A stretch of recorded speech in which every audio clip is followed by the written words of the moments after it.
నీ దేవుని మందిరంలో అర్పణ అర్పించుచుండగా నీ మీద నీ సహోదరునికి విరోధం ఏదైనా కలదని నీకు జ్ఞాపకం వచ్చిన ఎడల నీ అర్పణ అక్కడ విడిచిపెట్టి మొదట వెళ్ళి నీ సహోదరునితో సమాధానపడుము.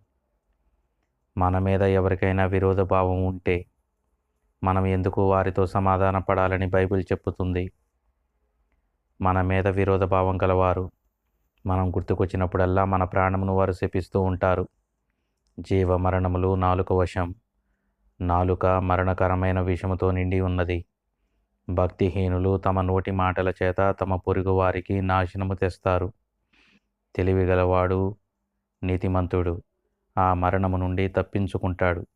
అందుకే సమస్త ప్రజలతో మీరు సమాధానంగా ఉండమని బైబిల్ తెలియజేస్తూ ఉంది. బైబిల్లోని శ్రేష్టమైన ఈ మాటలు మనకు అర్థం అవ్వాలంటే ఎంతో జ్ఞానం మనకి అవసరం.